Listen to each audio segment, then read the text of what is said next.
여러분 오늘도 잘 견디고 계십니까? 뉴스파이터 김용기입니다. 유호정 의원의 빨간 원피스가 연일 논란입니다. 일각에선 때와 장소와 상황에 맞게 옷을 입어야 한다고 류 의원을 비판하던데요. 글쎄요, 그 논리대로라면 양복도 적절한 옷 같지는 않아 보입니다. 보령 머드 축제를 능가하는 진흙탕 싸움터에 양복이 웬 말입니까? 8월 6일 목요일 뉴스파이터 잠시 뒤에 이 문제 짚어보도록 하겠습니다. 천인 공노할 짓을 저지른 이 남성을 여러분과 함께 고발하고자 합니다. 손정혜 변호사님. 경기도 용인시에서 전 여자친구를 살해한 뒤에 훼손 유기, 시신을 유기한 혐의를 받고 있는 중국 국적 유동수가 어제 검찰로 송치가 됐습니다. 아하. 일단 경찰에서는 유 씨에 대해서 신상 공개 결정을 내렸고요. 송치 과정에서 모자 같은 것으로 가리지 않고 그대로 얼굴을 이제 공개한 상황이었습니다. 오늘 오전 9시경에 저렇게 얼굴이 공개된 모습을 보고 계신데요. 일단 언론 앞에 모습을 드러낸 유 씨. 그런데 현재도 범행을 부인하고 있는 상황입니다. 허허. 지금 검찰 이송 전에 지금 저 얼굴은요. 검찰 이송 전에 현관, 경찰서 현관 앞에서 이제 모습을 드러낸 건데 저 모습 이송되기 전에 검찰 송치되기 전의 모습 직접 한번 보시고 이어가 보도록 하겠습니다.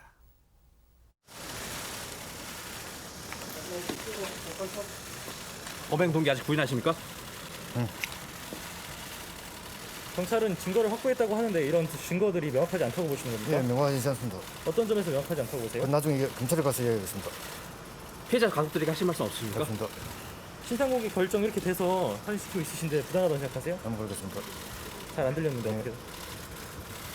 신상 공개 부당하지 않다고 생각하십니까? 됐습니다. 가겠습니다. 어떤 점에서 증거가 정확치 않다고 생각하는지 한번 말씀 부탁드릴게요. 지금 시간이 없습니다. 나중에 얘기 드릴게요. 피해자 가족들에게 한 말씀 부탁드립니다. 일단 김복준 의원님, 네. 경찰도 신상 공개가 필요하다고 판단한 걸까요? 그 당연히 그렇습니다. 이 잔혹범죄거든요. 아, 이 잔혹범죄이기 때문에 이제 특정 강력범죄의 처벌 등에 관한 특례법에 의거해서 네. 신상을 공개할 여부를 반드시 살펴봐야 되는 거예요. 아. 그래서 경찰청 내 그 지방경찰청 내에 네. 신상공개위원회 7명으로 돼 있습니다. 아. 외부 전문가 포함해서 네. 7명이 이제 그 심의를 한 겁니다. 아하. 그래서 이 정도면 그 증거도 명백하고 국민의 알 권리 차원에서 공개를 해야 되지 않겠느냐. 네. 그게 이제 그 결정이 났기 때문에. 아, 그럼요. 그 절차를 거치는 거군요. 그렇습니다. 자, 그런데요. 장혜찬 평론가님, 유동수가 받고 있는 혐의는 어떤 걸까요? 네, 지난달 25일 용인시 처인구에 있는 본인의 자택에서요. 옛 연인이었던 40대 피해자를 살해하고 또 시신을 훼손해서 인근 경인천 주변 자전거 도로 나무다리 아래 등에 유기한 혐의를 받고 있는 겁니다. 아하. 처음에 이 피해자에 대한 실종 신고가 접수되고 경찰이 탐문 수색을 했습니다만 유동수 같은 경우는 본인의 혐의를 전면 부인한 바가 있고요. 아하. 이후 경찰이 지난달부터 이틀에 걸쳐서 자택 인근을 수색하면서 피해자의 시신을 모두 회수했습니다. 수습했습니다. 네. 그럼에도 불구하고 유 씨는 여전히 본인의 혐의를 부인하고 있는 상황입니다. 아니, 근데 김복준 의원님, 예. 이 혐의를 완강히 부인하고 있다면 경찰 입장에서 혹시 좀 부담이 될까요? 어떻습니까? 아니 그렇지 않습니다. 아하. 이거는 뭐 이 경찰 입장에서는 증거가 충분하다고 판단이 됐기 때문에 이 사람을 이제 검거할 수 있었고요. 네. 먼저 하여튼 그 이 피해 여성 같은 경우는 그 식당에서 근무를 하고 있었나 봐요. 그런데 그 출근을 안 하니까 식당 동료가 이제 경찰에 제보를 했는데 아하. 그 과정에서 이제 그 유동수하고의 관계 같은 것도 얘기를 했던 것 같고요. 그래서 경찰이 바로 유동수를 용의자로 특정을 할 수 있었고요. 아, 네네. 그래서 유동수의 자택에 CCTV를 분석을 한 거예요. 아하. 그랬더니 그 유동수가 무언가 그로 인해서 오염돼 있는 이불, 그러니까 이불에 아마 혈흔 같습니다. 그거를 꺼내서 버리는 모습이 포착이 된 거예요. 어허. 그러니까 경찰이 이 동선을 좀 넓혔죠. 저건 뻔하다. 네. 시신을 혹시 그싸가지고 나간 게 아닐까. 그래서 그 인근에 네. 경안천이라고 있어요. 네. 한 2km 가까이 됩니다. 아. 그곳을 샅샅이 수색하는 과정에서 시신을 발견한 거예요. 아하. 그러니까 뭐 증거는 아주 명백한 겁니다. 그렇군요. 관련해서요. 경찰 얘기도 마저 들어보시고 이어가 보도록 하겠습니다. 저희는 충분히 증거 확보를 했고 현장에 둘만 피해자하고 피의자만 있었던 상황이기 때문에 제가 구체적으로 설명 못 드리는 많은 객들이 있습니다. 그 증거 말고도 또 있다는 거죠. 그렇죠. 목준현님, 예. 어리석은 질문일 수는 있겠습니다만 예. 증거가 많은데 언론에 공개는 못한다. 혹시 이유가 있을까요? 일단은 그 1차 조사를 했을 때는 계속 부인하다가 1차 조사를 했을 때는 자신과 이 내연을 맺고 있던 이 피해 여성이 자신과 헤어지고 난 직후에 바로 다른 남성을 만나는 거에 격분해서 아하. 내가 범행했습니다 하고 얘기를 했는데 진술은 그렇게 했는데 막상 또 이 수사 서류로 작성하려고 하니까 종이로 문서로 작성하려고 하니까 그때부터는 또 부인을 하기 시작했다고 해요. 그래서 이제 뭐 경찰 입장에서는 이 피해자와의 이 사람과의 관계, 아하. 그다음에 이제 그동안 그 두 사람이 주고받은 문자 메시지라든지 이런 거 등등을 종합적으로 판단해 봤을 때 치정에 의한 범행이 명백하다. 아하. 이렇게 지금 추정하고 있는 것 같습니다. 네. 유동수가 받고 있는 혐의 재판에서 이제 확정이 된다면 정말 중형을 피할 수 없을 것 같습니다. 손정혜 변호사님. 네, 더군다나 지금 자백하지 않고 반성하는 모습을 보이지 않는 점도 양형에 불리할 뿐만 아니라 특히 이제 살인에 나아가서 시신을 유기하고 훼손하는 부분은 굉장히 법정형이나 양형에서 중하게 처벌될 수밖에 없는 사건이고요. 네. 더군다나 지금 횡설수설하면서 수사에 적극적으로 협조하지 않는다는 것도 양형에는 불리한 요소가 될 수 있습니다. 제가 하나만 좀 네네. 더 말씀드리면요. 이상하게 그러더라고요. 외국인 들이 우리나라에 와서 뭐 특정 국가를 지정할 수는 없습니다만은 범행을 하고 나면 증거가 명백하고 경찰관들이 그걸 보여줌에도 불구하고 네.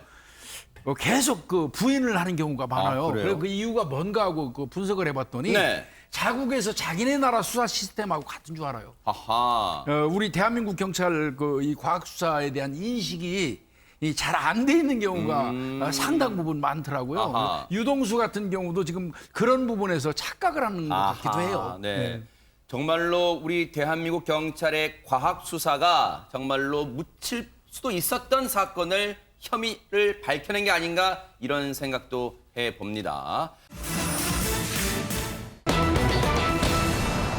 국회에서요. 진짜 때 아닌 빨간 원피스가 논란이 되고 있습니다. 손정혜 변호사님. 네, 정의당 의원이죠. 류호정 의원이 이제 국회 본회의장에서 입고 나온 한 옷이 논란이 되고 있습니다. 네. 빨간 짧은 원피스를 입고 이제 등장을 하셨는데 네. 일단은 뭐 정장 차림이 통상적으로 우리가 보았던 국회의원들의 복장이었는데 네. 그러다 보니까 조금 튄다 이런 지적들이 있는 상황이고요. 또 화려한 패턴 그리고 무릎이 드러나는 길이 이런 부분들 때문에 지금 찬반 또는 각자의 어떤 다른 의견들이 막 인터넷상으로도 여러 의견들이 나오고 있는 상황입니다. 네.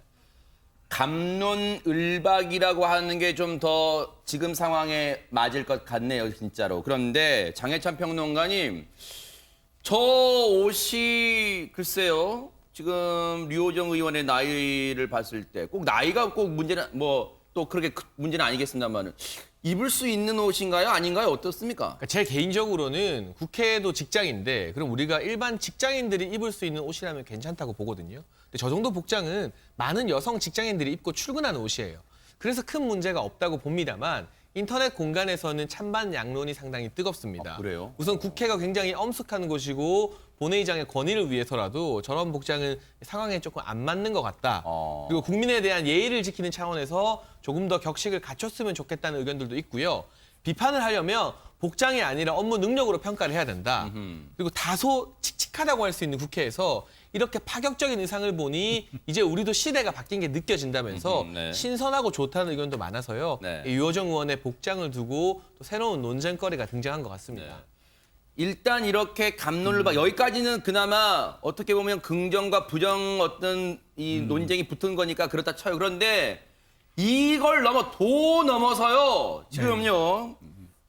성희롱성 발언이 서슴지 않고 있는 사람이 많아요. 지금 김목준 의원님. 그러니까 이제 사실은 이 복장이라든지 하는 것도 누가 정해놓은 건 아니지만 일정한 관행같이 흘러온 거는 있어요. 네. 그래서 뭐 만일 따진다면 그 장소에 그 분위기에 그 상황에 어울리지 아니한다 하고 얘기할 수는 있을 것 같습니다. 어필할 수는 있을 것 같습니다. 네. 그런데 뭐 그것도 기준이 모호하지만요. 네. 그런데 그거를 넘어서서 지금 문제가 되는 거는 이 건강한 비판이 아니라는 데 문제가 네. 있는 거예요. 뭐냐면 성희롱성 글을 지금 달고 있는 거예요. 더 나아가서는 어떤 성차별적인 편견을 담고 있는 그런 내용으로 이 댓글을 달고 있기 때문에 네. 이 부분에 대해서는 여러 부분에서 좀 유감을 표시하기도 하고 잘못됐다고 저도 개인적으로 봅니다. 네. 네티즌들이 올린 그 성희롱성 발언은요, 굳이 여러분께 저희가 보여드리지 않겠습니다. 보여드릴 필요도 없다고 봐요. 왜? 그 자체가 또 한 번 유호정 의원에게 또 가해가 되지 않을까 이런 생각을 해봅니다. 그래서요, 이런 이 성희롱성 발언들이 올라오고 있는 것에 대해서 유호정 의원이 직접 입장을 밝혔는데 한번 들어보시고 이어가 보도록 하겠습니다. 원래 이제 복장에 대한 지적은 종종 있어 왔기 때문에 예, 예. 네. 그런데 이렇게까지 커질 줄은 몰랐죠. 사실 제가 청바지도 입고 반바지도 입었었고 물론 맞아요. 정장도 입었었고 여러 복장들을 입고 다녔었거든요. 제가 정장을 입을 때는 니까짓 게 무슨 정장이야. 뭐 이런 말들부터 해서 항상 어떤 성희롱성 발언이라든지 혐오 발언은 있어 왔기 때문에 뭐 무슨 옷을 입어도 있겠지. 뭐 이런 생각은 여성 청년 정치인에 대한 복장 지적은 언제나 있었습니다. 근데 여기서 이제 궁금한 대목이 있습니다. 류호정 의원이 국회 본회의장에 저 원피스를 입고 나타난 혹시 이유가 있을까요? 네, 나름의 이유가 있습니다. 지난 3일 2040 청년다방 창립 행사에 참석을 했는데요. 여기 함께 참석한 의원들에게 이 복장을 입고 본회의에 참석하겠다라고 일종의 공약을 했다는 거죠. 실제로 이제 민주당 유정주 의원에 따르면은요. 이 2040 청년다방 창립 행사 복장으로 내일 본회의에 참석하자고 이 가벼운 이벤트를 준비했다라고 하고 류 의원은 그 약속을 지킨 것뿐이다라고 말을 했는데요. 실제로 이 3일 행사를 보면은요, 유 의원이 그 4일 본회의장에서 입고 나서 갑옷을박이 벌어진 그 옷을 옷이네요? 그대로 입고 온 걸 볼 수 있습니다. 네. 그러니까 류 의원 입장에서는요, 갑작스럽게 본인이 저 의상을 선택한 게 아니라 이미 앞선 그 의원들과 행사에서 약속된 거를 그대로 이행한 것뿐이라는 겁니다. 자신의 약속을 실천한 거고 그 2040 청년다방은 앞서도 보셨지만요. 정의당 의원만 소속된 게 아니라요. 국회에 있는 보세요. 여야 의원이 다 같이 소속이 돼 있습니다. 지금 뭐 고민정 의원의 모습, 앞줄에 고민정 의원의 모습도 보이고요. 이렇게 여야 의원들이 함께 공부하는 연구단체인데 거기에 참석했다가 해볼까 이벤트 약속을 지킨 건데 류호정 의원에 대해서 궁금하신 시청자분들을 위해서 김복준 의원님 조금 설명을 좀 부탁드릴게요. 일단은 유호정 의원은 정의당 비례대표로 이번 21대 국회에 입성한 27살의 최연소 국회의원입니다. 1992년생이군요. 그런데 유호정 의원이 그 좀 유명세라고는 뭐 좀 그렇고요. 한때 화제가 됐던 거는 어떤 거였냐면 박원순 전 시장 사망과 관련해서 그 성추행 고소를 한 피해자에 대해서 당신이 외롭지 않았으면 좋겠다는 응원 메시지와 함께 조문을 하지 않겠다는 뜻을 밝혀갖고 화제가 됐었죠. 기억나네요. 뭐 그 바람에 뭐 이 정의당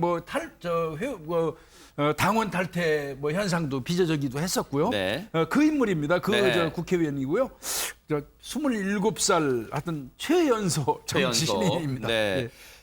자신을 향한 복장 논란에 대해서 나름 소신을 가지고 또 입장을 밝혔는데요. 한번 그 얘기도 들어보시고 이어가 보도록 하겠습니다. 지금 뭐 50대 중년 남성 중심의 국회라고 하잖아요. 그것이 검은색, 뭐 어두운 색 정장과 넥타이로 상징되는 측면이 있었고 이런 관행들을 좀 깨보고 싶었어요. 그리고 국회도 일하는 곳이고 다르지 않다라는 생각을 했었기 때문에 사실 저는 국회의 권위라는 것이 양복으로부터 세워진다라고 생각하지는 않아요. 시민들을 위해 일할 때 비로소 세워질 수 있을 거라고 생각하고 자, 여기에 대해서요.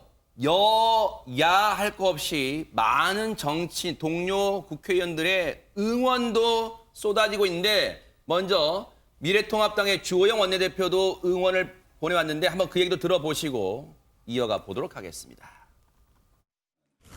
대단히 잘못된 일이고 또 더구나 거기에 성희롱성 발언이 있다면 더더구나 비난받거나 처벌받아야 할 일이라고 생각합니다. 자, 주호영 원내대표 말고도 손정희 변호사님 많은 또 여야 의원들이 또 입장을 밝혔죠? 네, 안민석 민주당 의원도 이렇게 국회도 복장에 얽매이는 구태를 탈피해야 된다. 17년차 국회 꼰대가 응원한다 이런 메시지를 올리기도 했었고요. 심상정 정의당 대표도 갑자기 원피스가 입고 싶어지는 아침이다. 원피스는 수많은 직장인 여성들이 사랑하는 출근 룩이다. 국회도 결국 국회의원이 직장이다 이렇게 이야기를 하기도 했었고요. 네. 고민정 민주당 의원도 이야기를 했습니다. 류 의원이 입은 옷으로 과도한 비난을 받는 것에 동의할 수 없다. 국회의 과도한 엄숙주의, 권위주의를 깨준 것에 감사하다라는 이야기를 많이 했었는데요. 기본적으로는 이 신선한 충격이라는 데는 공감하고 있고 네. 또 이게 성차별적인 것은 문제다. 그리고 응원한다라는 메시지들이 이어지고 있습니다. 네. 저렇게 또 이제 많은 응원이 잇따르면서 그런데 또 이러다 이런 논란이 커지는 와중에 예기치 않은 일도 일어나고 있다면서요, 안진용 기자님. 네, 류 의원이 입었던 저 의상이요. 실제로 온라인 판매에서 완전 판매가 되는 또 상황이 벌어졌습니다. 국내 브랜드로 알려져 있는데요. 온라인에서 아마 약 8만 원대로 판매가 되고 있으니까 이렇게 뭐 싸다고는 볼 수 없는 의상이죠. 그럼에도 불구하고 수시간 만에 품절이 됐다고 하는데 유명인들이 입은 의상을요. 이렇게 대중들이 따라서 사는 경향이 있는데 통상적으로 부정적인 이미지일 때는 절대 그걸 사서 따라가지 않습니다. 그런 점에서 젊은 유권자들이 이 류 의원의 행동을 어느 정도 지지하고 있다고 풀이할 수도 있는 대목이라고 보고요. 이 국회에서 보니까 저도 한번 찾아봤는데 복장 규정이 따로 있지는 않더라고요. 아, 그래요? 예, 그래서 저런 의상을 입으면 안 되고 반드시 이렇게 넥타이를 매야 된다 그런 식의 규정이 있지도 않아요. 중요한 거는 뭐냐면 결국 규정이 아니라 관행을 깨는 과정인데 이 관행을 깨는 게 얼마나 힘든 일인지 이번 사태를 통해서 알 수 있었던 것 같습니다. 네. 아니 근데 갑자기 또 이 대목에서 궁금합니다. 장해찬 평론가님. 그럼 오늘은 뭐 입고 출근을 했을까요? 류호정 의원이. 네, 오늘 화제를 모았던 류호정 의원 같은 경우는 청바지에 운동화 차림으로 좀 편한 대학생들처럼 출근을 했는데요. 본인이 오늘 원래부터- 모습이에요? 네, 보시죠. 노란색 가방이 전 또 눈에 들어오는데 본인이 원래부터 편한 복장으로 종종 국회에 출근을 해왔습니다. 그 원피스를 입고 출근한 게 유달리 도드라진 어떤 특별한 날이 아니었던 셈이고요. 네. 앞으로도 더 당당하게 옷을 입겠다, 입고 싶은 옷을 입을 것이다라고 말했는데 네. 이번에 류호정 의원의 의상 때문에 어떻게 보면 국회의 어떤 권위에 대해서 여러 생산적인 토론이 있었던 것 같은데 네. 앞으로는 의상뿐만 아니라 법안 발의, 또 연설로 더 많은 화제를 모으시길 기대해 보겠습니다. 그러니까 장해찬 평론가님이 정말 좋은 점을 지적해 주셨어요. 일단 저런 불로 관행과 엄숙주의를 깨겠다는 저 시도 아마 많은 분들이 응원 보내고 있으니까 앞으로는 정말 의원으로서, 의원 입법으로서 또 능력을 발휘해 주실 것을 또 응원해 보도록 하겠습니다. 기대해 볼게요. 야, 홍상수 감독과 도망친 여자요. 누굽니까 대체 안진용 기자님? 네, 너무 의미심장한 제목이 아니냐 할 수 있는데요. 네. 그야말로 영화 제목입니다. 홍상수 감독의 24번째 장편 영화인데요. 이 김민희 씨와 함께한 건 7번째 작품이에요. 오는 9월 개봉을 앞두고선 30초 분량 예고편이 공개되면서 재차 화제를 모으고 있습니다. 아하. 사실 이 영화 같은 경우는요. 올 초에 열렸던 베를린 국제영화제에서 은곰상, 감독상을 수상하면서 더욱더 화제를 모았었는데 당시 이 홍상수 감독이 커플링을 끼고 시상식장에 참석을 했었고요. 무엇보다 호명이 되자 자리에서 일어난 다음에 바로 옆에 앉아있던 김민희 씨를 일으켜 세웠습니다. 그러면서 전 세계 언론을 향해서 김민희 씨를 소개하고 스포트라이트를 받았던 이런 장면을 연출했기 때문에 이번 영화 개봉을 앞두고 다시금 화제를 모으고 있는 겁니다. 자, 백문이 불여일견입니다. 어떤 영화일지 그 티저 영상 한번 보시고 이어가 보도록 하겠습니다. 맛있는 것도 먹고 들어가.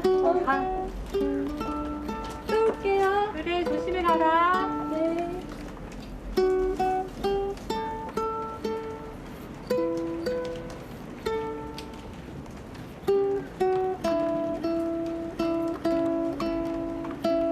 The Silver Bear for Best Director goes to the great Hong Sang-soo.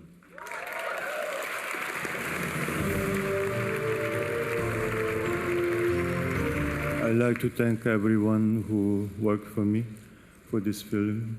And if you indulge me, I'd like to ask my two actresses to stand up to get applause.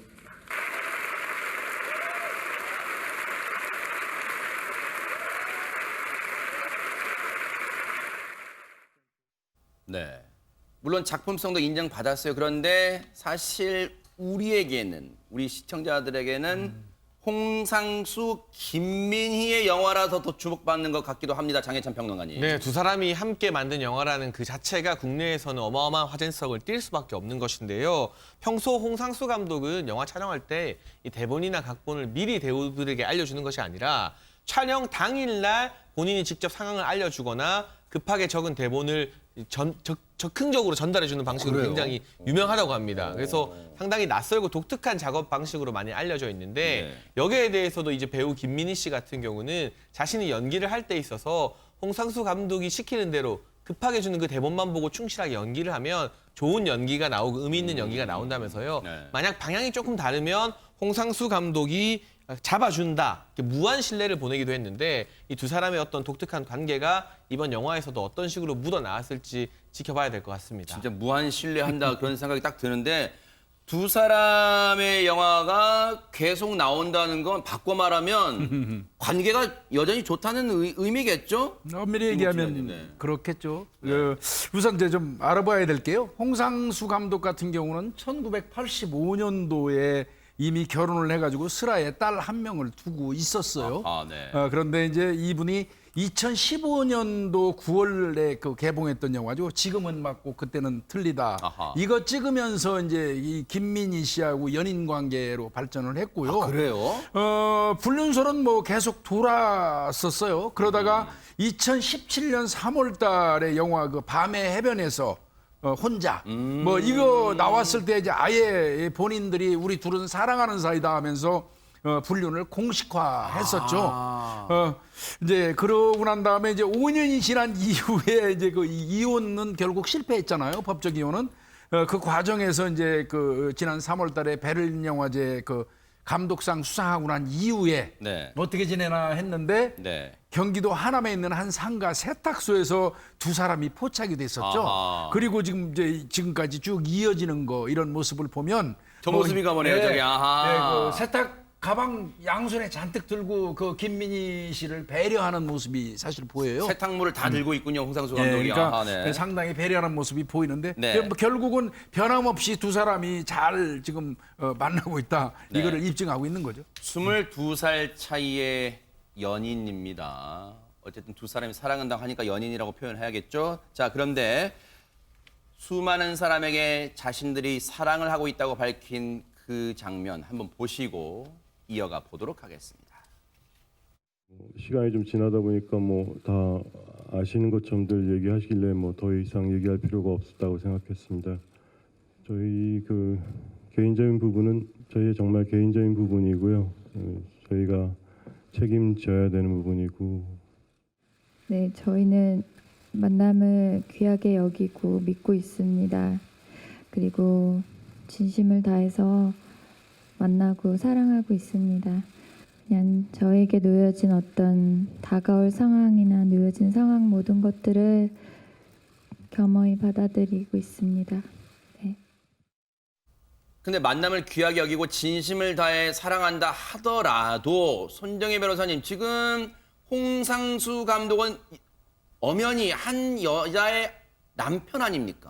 그렇습니다. 그리고 2016년에 처음 이 불륜설이 제기되고 나서 실제로 이혼 소송을 제기를 했었고요.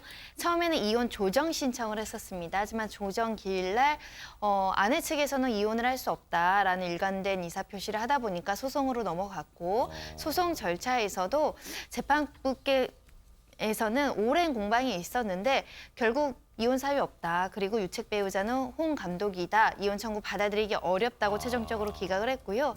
1심 판결이 나왔고 항소심을 가지 않겠느냐 그렇게 이제 예측이 됐었는데 오히려 홍상수 감독 변호사 측에서는 항소하지 않고 현재 생활에 집중하겠다. 혼인 생활은 사실상 끝났다는 것은 사실 변함이 없다. 하지만 사회적 여건이 갖춰지면 다시 소송을 제기하겠다. 현재는 다시 항소한다고 하더라도 지금 대법원 판례의 취지상 이혼 청구는 받아들이기 어렵기 때문에 항소를 포기하고 나중에 판례가 바뀌던가 사회적 시선이 바뀌면 다시 재개할 것으로 예상이 되는 상황입니다. 그날이 올지는 잘 모르겠습니다. 그런데 안진용 기자님, 주변에서 이제 그런 얘기를 하시는 분들이 종종 있더라고요. 홍상수 감독 영화는 뭔가 좀 공통점이 느껴진다 이런 얘기를 하시는 분이 있습니다. 유독 이 김민희 씨와의 관계가 공식화되기 전으로 해서 불륜 소재의 영화가 굉장히 많습니다. 아하. 특히 이 불륜 사실이 알려진 다음에 처음으로 공개된 이 밤의 해변에서 혼자의 이 경우는요.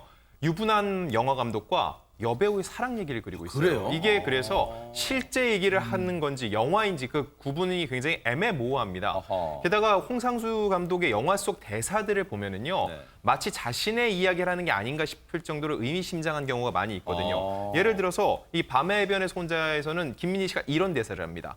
난 이제 남자 외모 안 봐. 잘생긴 남자는 다 얼굴값을 한다라고 얘기를 했는데 김민희 씨가 그 전에 홍상수 감독 이전에 몇몇 유명 미남 배우들과의 열애설이 불거졌었거든요. 그런 걸 뜻하는 게 아니냐라는 추측들이 있었고요. 또 영화 그 후에서는요. 우리는 정말 사랑하면은 아무것도 두렵지 않다라고 마치 자신들을 향해서 외친 듯한 대사가 있었고 마지막으로 영화 강변 호텔에서는 미안함으로 같이 살 순 없다라고 얘기를 했는데 이거는 이혼 소송까지 절차를 밟았던 아내에게 홍 감독이 하는 얘기가 아니냐라는 얘기가 나오기도 했습니다.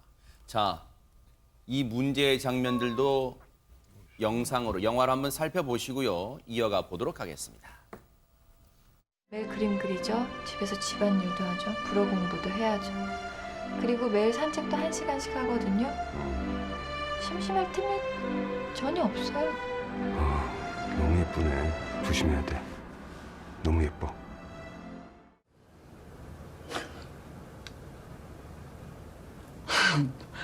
뭐 좋아하는 여자 생겼지? 응? 얹혀 살고 싶어서, 의지하고 싶어서 젊은 사람한테. 얼마나 좋을까?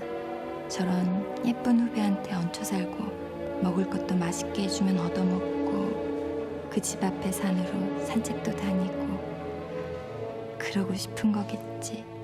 왜 사랑을 찾지 못하셨나요?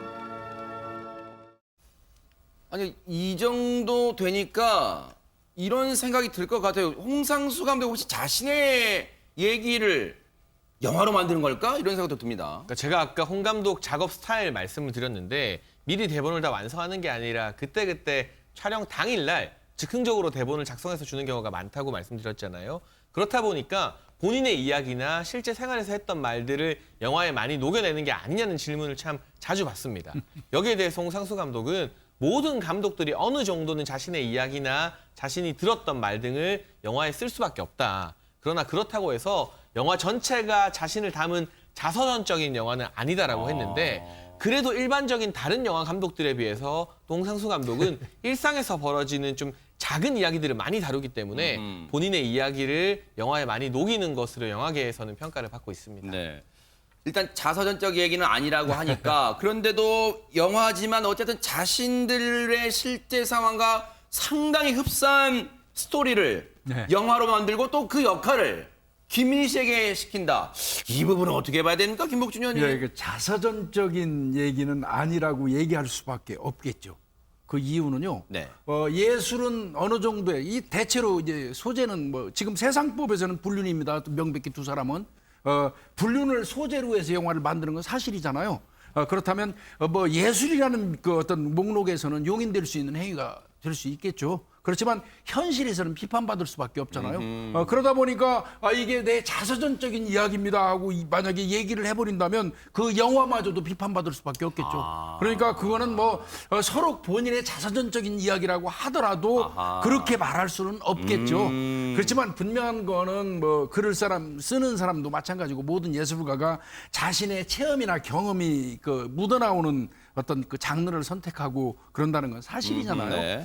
그래서 뭐 이 부분은 글쎄 예술과 현실의 어떤 그 간극 이거는 뭐 각자의 그 판단 몫이라고 생각합니다. 네. 홍상수 감독에게 김민희라는 사람은 어떤 존재일까요? 한번 얘기 들어보시고 이어가 보도록 하겠습니다. 김민희 씨와 함께 일을 하시겠다고 마음먹게 되신 김민희 씨에 대해서 어떤 느끼는 바 그런 것들이 처음에 어떤 것이었는지 좀 궁금하고요. 그게 좀 말로 정리가 안 돼요. 농담이 진짜로. 그래서 뭔가 이렇게 느껴지는 게 있고 좋으니까 이제 하자고 제안하는 거고. 지금의 진짜 충실한 시간 같은 거 두려움보다 사랑하는 게 중요한 그런 생각 많이 한 것 같은데 우리. 어쨌든 이런 논란, 뭐 이런 느낌을 갖고 있다는 거예요. 그런데 어쨌든 숱한 논란에도 두 사람은 뭐 아직까지는 잘 나가고 있습니까? 어떻습니까? 손님은. 감독으로서 배우로서는 해외에서 승승장구한다라고 말씀드릴 수 있는데 다수의 영화에서 다수의 이제 국제 영화제에서 이제 상을 타기도 했었는데요. 네. 지금은 맞고 그때는 틀리다라는 영화로 68회 로카르노 국제 영화제에서 황금 표범상을 수상하기도 했고요. 밤의 해변에서 혼자라는 영화는 67회 베를린 국제 영화 은곰상 여우 주연상을 수상하기도 했습니다. 도망친 여자 영화 같은 경우는 70회 베를린 국제 영화제에서 은곰상 감독상을 수상하는 등 또 예술적인 활동의 영역에 있어서는 또 많은 평가를 받고 있는 상황입니다. 네. 어쨌든 두 사람이 뭐 좋은 감정을 갖고 있다고는 하지만 과연 세상의 눈에 비친 두 사람의 모습 과연 언제까지 갈지 한번 또 지켜보도록 하겠습니다. 사람들이 사는 모습, 사람들이 살아가는 모습은 참 다양합니다만 이들이 사는 세상은 어떤 모습일까요? 안진용 기자님. 네, 바로 연예계와 재벌가의 만남입니다. 아하. 지금 소개해드릴 분은요. 그 국민 드라마라 불렸죠. 야인 시대에서 남이꼬 역을 맡았던 배우 이세은 씨입니다. 네. 최근에 방송을 통해서 근황을 전했는데 모르셨던 분도 있는데 이세은 씨가 5년 전에 이미 결혼을 했습니다. 그래요? 네. 그리고 당시에 이제 3살 연애 금융맨과 결혼했다라고 하고 슬아의 딸 하나를 두고 있는데 이 남편은 바로 부국증권 오너의 자제입니다. 부국증권 하면 많이 들어본 우리한테도 익숙한 친숙한 기업 이름인데 지금요 거기 장남과 결혼했고 준 재벌급 집안과 결혼했다고 본인이 얘기를 하고 있어요. 그런데 이세은 씨 집안도 만만치 않다는 얘기가 들리고 있습니다. 손정혜 변호사님. 네, 가족사도 화제인데요. 임진왜란 당시 의병장으로 외적을 막다가 순국하신 풍은 이용인 씨의 후손 가족이라는 것이고요. 특히 이제 예한이 씨 충효당이 이제 안동 종갓집이 이 이세은 씨의 종가라는 것인데 보물 제 533호로 지정된 곳입니다. 충신과 효자가 모두 나온 집안이라고 이야기 드릴 수 있는데 그래서 어린 시절의 별명이 이세은 씨가 공주 세은이라고 불렸다라는 것이고요. 아버님도 MBC 기자 출신 언론인 집안인이고요. 어머니도 역시 대구 MBC 아나운서 출신이라고 합니다. 언론인 집안 부모님에 이어서 이세은 씨도 99년에 MBC 공채 탤런트로 데뷔를 했습니다. 네.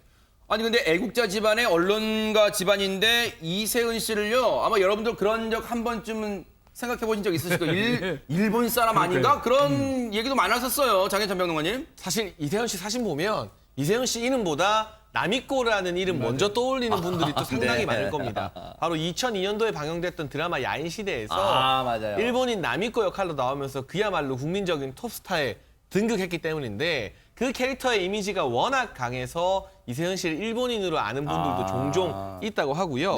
그 이후에도 이세은 씨 같은 경우는 뭐 대장금에도 나왔고요. 연계 소문, 굿세어라 금수나 등 여러 작품에 출연하면서 연기파 배우로 활동을 했는데 이제 어머니가 아나운서 출신이잖아요. 그러다 보니까 어려운 발음이 나올 때마다 어머니에게 발음 지적을 받는 등 또 많은 도움을 받았다고 알려지고 있습니다. 아니 근데 배우로 활동했던 이제 이세은 씨인데 재벌가의 며느리가 됐단 말이에요. 어떤 인연, 어떻게 알게 됐을까요? 안진용 기자님. 제가 주변에서 제일 많이 듣는 질문 중에 하나예요.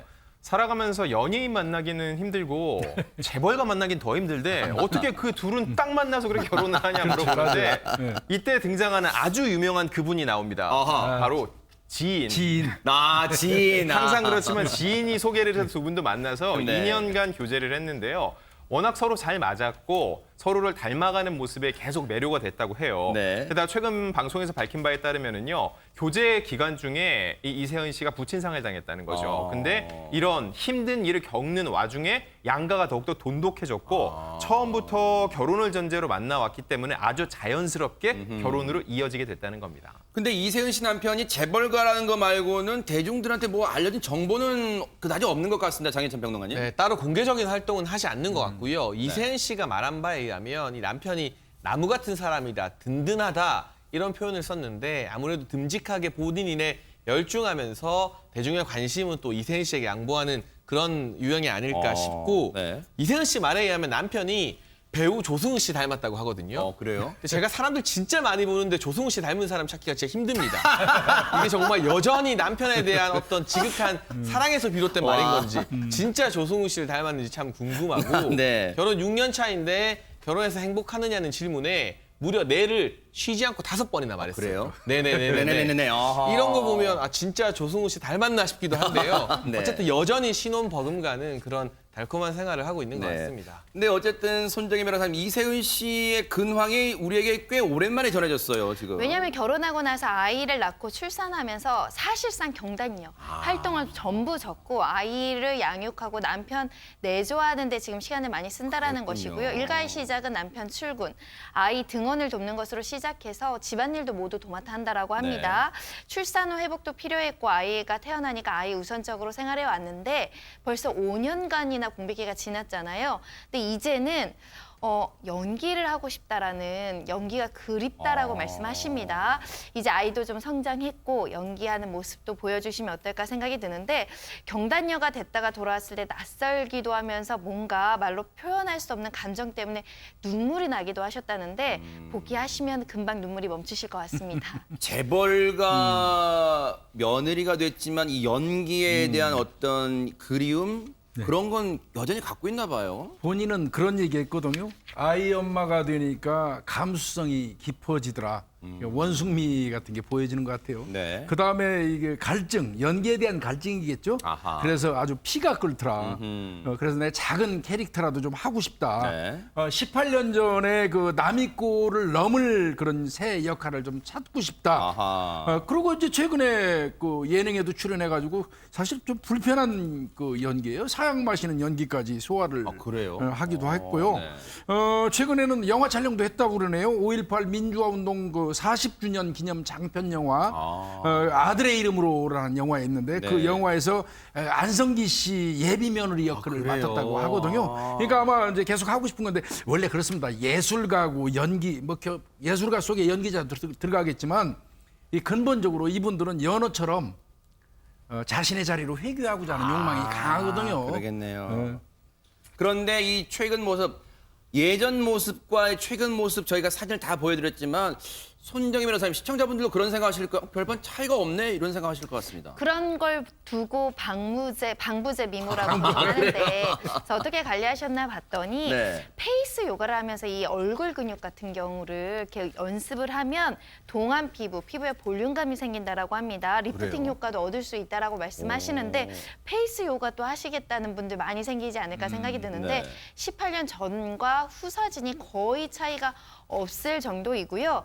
한 번도 전문직 역할을 해보지 않았기 때문에 전문직인 의사 선생님 같은 역할을 한번 해보고 싶다라고 말씀하시는데, 요즘 드라마 대세는 여주인공이 미즈, 출산하시고 자녀 있는 어떻게 보면 좀 경륜이 보이는 그런 분들 배우로서 많이 활약하고 있는데, 이세훈 씨도 기대해 보겠습니다. 맞아요. 김희애 씨, 김성영 씨 등등등 그런 어떤 이 계보를 잇지 않을까 이런 생각도 해봅니다. 그런데 이번에 소개할 그들이 사는 세상, 그 주인공들은 누굴까요? 안진용 기자님. 네, 이번에는요. 재벌가와 유명 아나운서입니다. 그래요? 이미 몇몇 커플이 탄생이 됐었기 때문에 기시감이 드는데요. 이번 같은 경우는 SBS 김민영 아나운서와 그 대상은요. 호반건설의 김대현 대표입니다.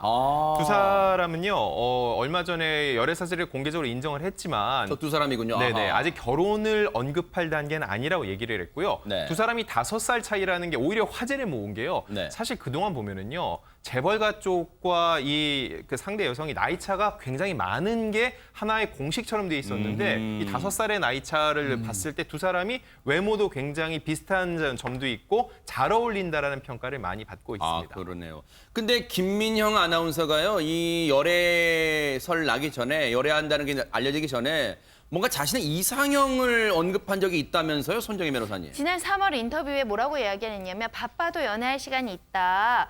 그러면서 이제 본인의 이상형을 어떻게 얘기했냐면, 저를 왜소하게 만들어주는 키 큰 남자, 덩치 큰 남자, 그리고 배울 게 많은 남자였으면 좋겠다. 제가 배우는 걸 좋아한다, 이렇게 얘기했는데 이상형대로 만나셨는지 본인은 아실 것 같습니다. 네. 아니 근데 실제 장혜찬 평론가님, 김대현 대표가 지금 이 김민영 아나운서가 언급한 그런 이상형의 조건을 좀 갖추고 있습니까? 우선 공개된 사진에 따르면 키도 크고 어허. 듬직한 체형인 것 같습니다. 그리고 키 못지않게 이제 보유 자산도 어마어마하게 그래요? 큰 것 같은데요. 어허. 지금 보유하고 있는 주식 가치만 작년 기준으로 봤을 때 1조 7천억 원이 된다고 대박 하거든요. 사건이네요, 네. 1조 7천억 원. 그리고 호반그룹 총수인 김상현 회장의 장남으로 지분의 54.73%를 보유한 최대 주주입니다. 사실상의 상속 절차가 거의 마무리된 단계에서 후계자 역할을 하고 있다. 네. 현재 지위도 호반건설 대표이기 때문인데 네, 또 16세에 16살에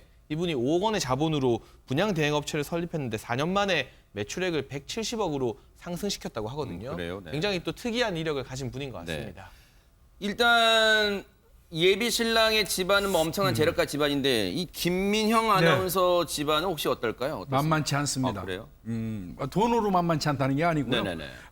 이 김민영 아나운서 같은 경우는 봤더니 이 친할아버지 같은 경우는 일본에 유학 중에 있을 때 친구들에게 독립운동하라고 이 독려를 하다가 일본 경찰에 체포돼가지고 처벌받았던 김규원 지사고요.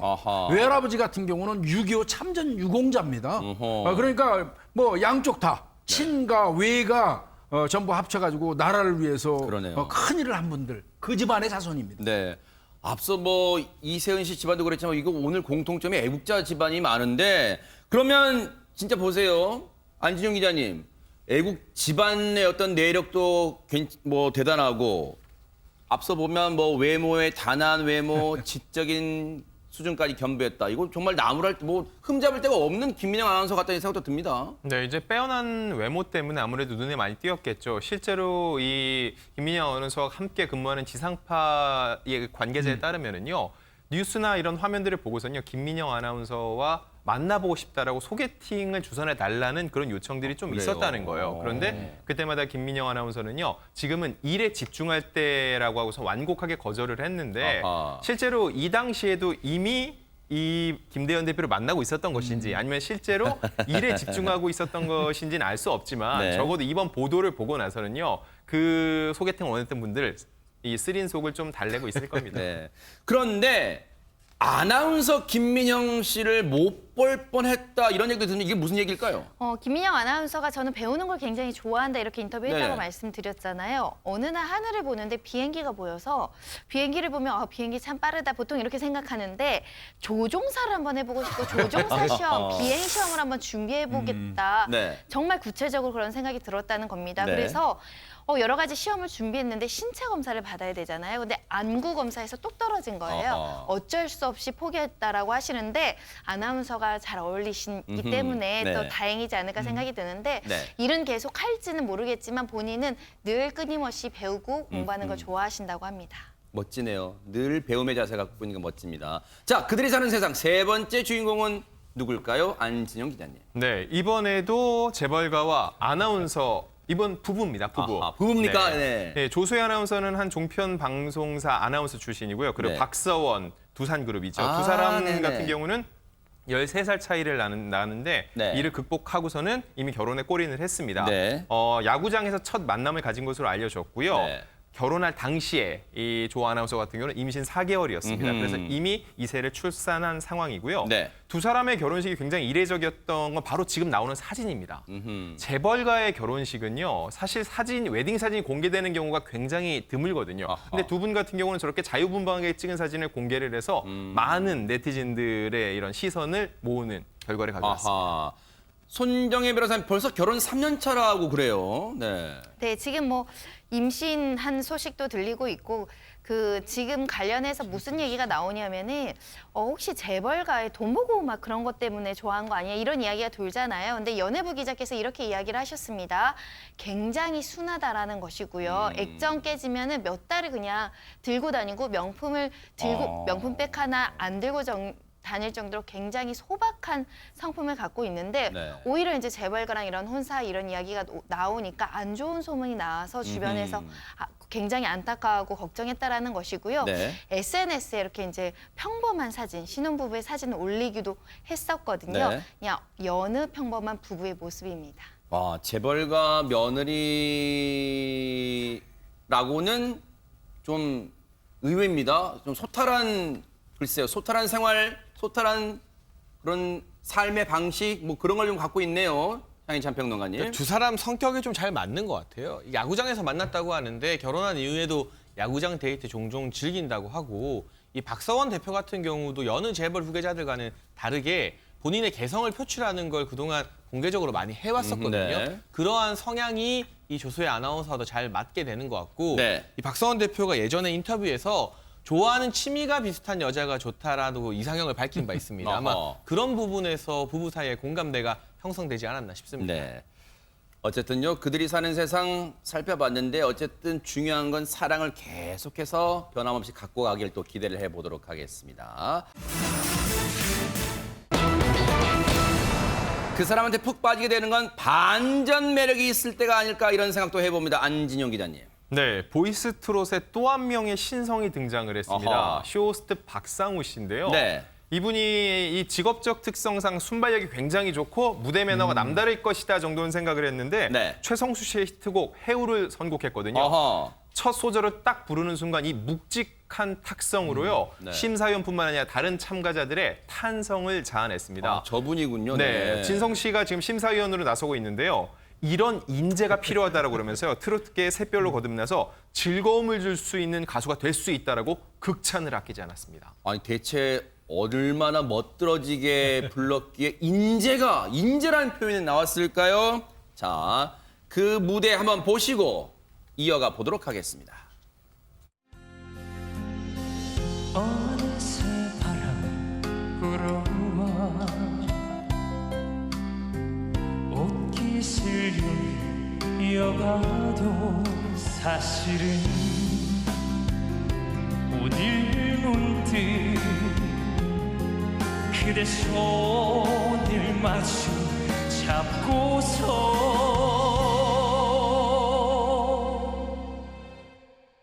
장넓은 찻집에서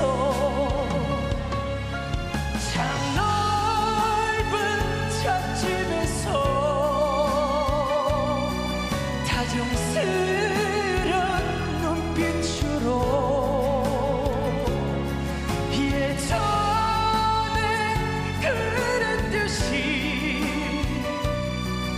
마주보며 사랑하고파.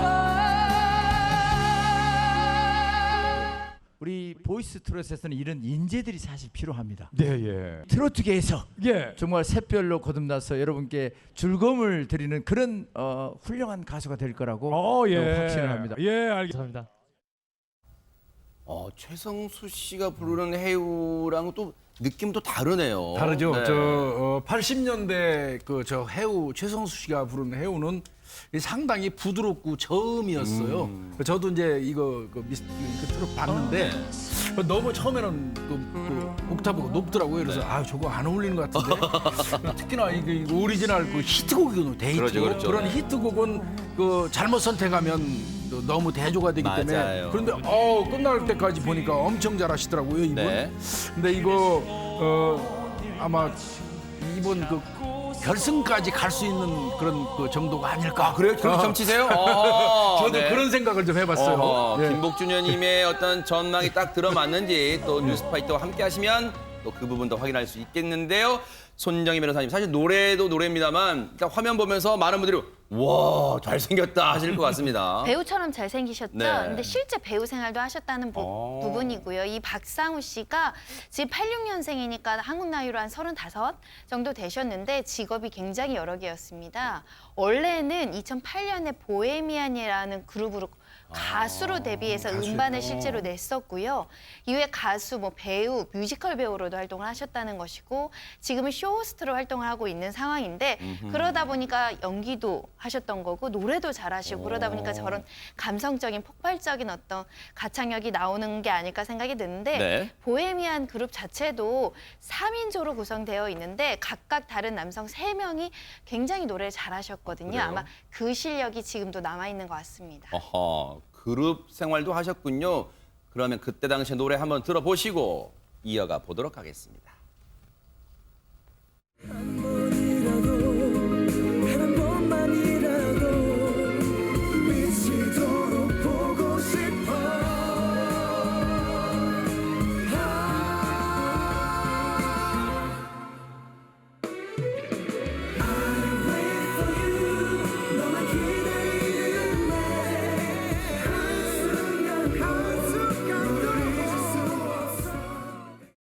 장혜찬 평론가님, 근데 박상우 씨의 인생은 계속 글쎄요, 변화? 탈바꿈의 연속이네요, 계속. 사실 연예인 생활이라는 게 아주 잘 되는 극소수를 제외하면 불안정하거든요. 언제 또 일이 들어올지 모르고. 그러다 보니 안정적인 생활을 위해서 쇼호스트라는 직업을 선택했다고 합니다. 그런데 아까 김복주 위원님 말씀처럼 이렇게 예술적인 끼가 있는 분들은 연어처럼 무대로 돌아가고 싶은 회귀 본능이 있는 것 같아요. 그래서 무대에 대한 그리움 때문에 보이스트롯에 출연하게 했다고 밝혔는데 이 심사위원들로부터 극찬을 받고 시청자 반응도 좋은 만큼 다시 무대에서 삶을 살아가게 되지 않을까 조심스럽게 예측해봅니다. 우리 안진영 기자님 보실 때는 어떻게 이제 연예인분들도 많이 취재하시는데 진짜 이 좀 이렇게 뜰 조건 좀 많이 갖췄습니까, 박상우 씨가?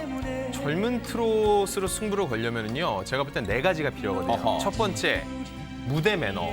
위에서 굉장히 이렇게 풍부한 감성을 보여줘야 되고, 두 번째, 그 감성을 소화할 만큼 외모가 뒷받침돼야 됩니다. 근데 박상우 씨가 지금 저 갖추고 있고요, 저분이요. 그리고 세 번째는 가창력. 아무리 잘생기고 무대매가 뛰어나도 기본적인 가창력이 없으면은 주목받지 못합니다. 근데 마지막은 딱 이겁니다. 뭘까요? 사연. 근데 저분은 원래 가수로서 자신의 길을 가다가 생계 때문에 쇼호스트 쪽으로 잠깐 선회했었거든요. 하지만 그 꿈을 버리지 못하고 돌아와도 노래 부르는 그 한이 있다는 점에서 젊은 트롯을 이끌어갈 사람으로서 굉장히 가능성이 있어 보이고요. 네. 그래서인지 총 15개의 크라운 중에서 14개의 크라운을 받고 2라운드에 진출을 했습니다. 세상에 14개의 크라운을 받기가 참 쉽지는 않은데요.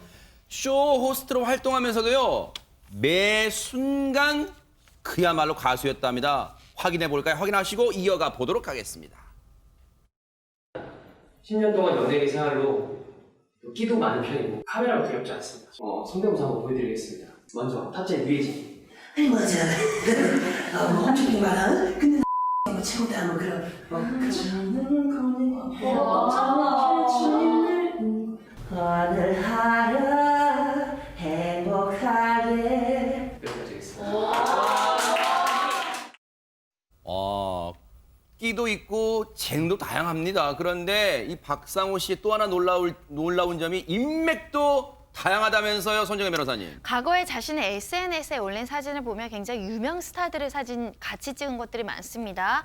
잭스키스의 은지원 씨하고도 이제 사진 찍은 것이 올라와 있고요. 손담비 씨, 그리고 한류 스타 슈퍼주니어와 찍은 사진, 유호성 씨, 조효정 씨 등 많은 이제 스타 배우들과 이렇게 함께 찍은 사진을 공개한 걸로 봐서는 가수 생활은 안 하시지만 여전히 연예계 지인들과 또 활발하게 인맥 관리라고 할 수는 없고요. 네. 좋은 관계를 유지하고 있는 것 같습니다. 그렇군요. 자, 다음 소개해드릴 분도 반전 매력이 있다면서요, 안진영 기자님. 네, 감히 주현미 씨의 짝사랑을 선곡한 겁없는 도전자입니다. 그래요? 네, 그분은 바로 뮤지컬 배우 김지유 씨인데요. 네. 이 원곡자의 노래가 너무 색이 튼튼하기 때문에 뛰어넘기 쉽지 않은데 김지유 씨 같은 경우는 지금 보시는 것처럼 샛노란 드레스와 금발머리라고 나와서 본인의 장기인 이 뮤지컬 느낌이 물씬 풍기는 퍼포먼스가 담긴 짝사랑으로 많은 이들의 또 눈길을 사로잡았습니다. 역시 백문이 불여일견입니다. 뮤지컬 트로트 한번 보시고 이어가 보도록 하겠습니다. 마주치는 눈빛이 무엇을 말하는지 난 아직 몰라. 난 정말 몰라. 사랑인가 봐. 나는요 어느샌가 거울 앞에 있어요. 사랑한다고 좋아한다고 말해주세요. 처음에 그 짝사랑할 때 마주치는 할 때 너무 저 닭살이 일어났어요. 네, 너무 좋았어요. 네. 전혀 예상치 못한 노래 실력입니다, 김복준 의원님. 예, 맞습니다. 김연자 씨가 조금 전에 얘기하셨잖아요. 처음에 마주치는 이거 나올 때 이미 닭살이 쫙 돌았다는 거잖아요, 지금. 거기에 부연을 하더라고요. 뮤지컬 배우라는 거 잊어라. 그 잊고 트로트 부를 때 뮤지컬 배우라고 생각하지 말고 해도 충분히 해낼 수 있는 분이다 했고 남진 씨도 이런 얘기했어요. 뮤지컬 한 편을 본 것 같은 느낌이라고 얘기하면서 음악에 대한 기초가 일단 탄탄하다. 그리고 춤, 연기, 이 표정까지 거의 완벽하다. 네. 정말 매력적이다. 아하. 이렇게 극찬을 했어요. 그랬군요. 네. 근데 사실 김지우 씨가 뮤지컬 배우로 활약한다는 거 모르시는 분도 많으실 거예요. 장희찬 평론가님. 네, 바로 그런 점 때문에 김지우 씨도 이 보이스트롯에 출연을 했다고 밝혔는데요. 사실은 뮤지컬 무대, 뮤지컬 팬들 사이에서는 김지우 씨 모르는 사람이 없을 만큼 유명합니다. 작품도 참 많이 하시는 편인데 그런데 아직도 본인이 뮤지컬에서 노래하는 배우라는 것을 모르는 분들이 있어서 이번을 계기로 해서 뮤지컬에 대한 관심도 더 고취시키고 노래하는 배우라는 이미지를 또 알려드리기 위해 무대에 섰다고 밝혔습니다. 김지우 씨가 그토록 알리고 싶었던 뮤지컬 무대 모습 한번 보시고 이어가 보도록 하겠습니다. 사랑 찾았단 달콤한 말 내게 말했지 내가 당신 사랑이라고 하지만 날 전부 알아도 그말 생각하다 가만 보내고 새벽이면 도망가고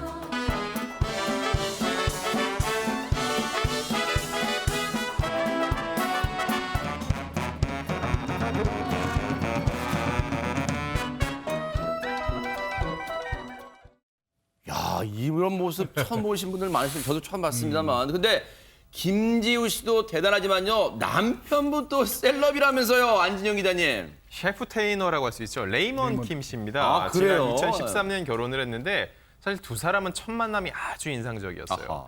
아마 이 보이스트롯 무대였다고도 볼 수 있을 건데 어떤 얘기냐면요. 네. 요리 프로그램에 도전을 했는데 당시 심사위원이 레이먼 킴이었던 겁니다. 그렇다고 레이먼 킴이 후한 점수를 준 것도 아니고 네. 독서를 그렇게 퍼부었다는 겁니다. 아하. 그런데 사실 감정이 좋지 않았을 텐데 이후에 회식을 하는 자리에서 막상 대화를 나눠보니까 너무 통하는 점이 많았다는 거예요. 네. 그래서 먼저 김지우 씨가 먼저 대시를 해서 만나자라고 얘기를 했는데 네. 이 과정에서 레이먼 킴 씨가 또 약속을 2번이나 펑크냈다고 하는데 아하. 그럼에도 결혼에 꼴이 난 건 네. 인연은 따로 있다는 말이 딱 맞습니다. 아하.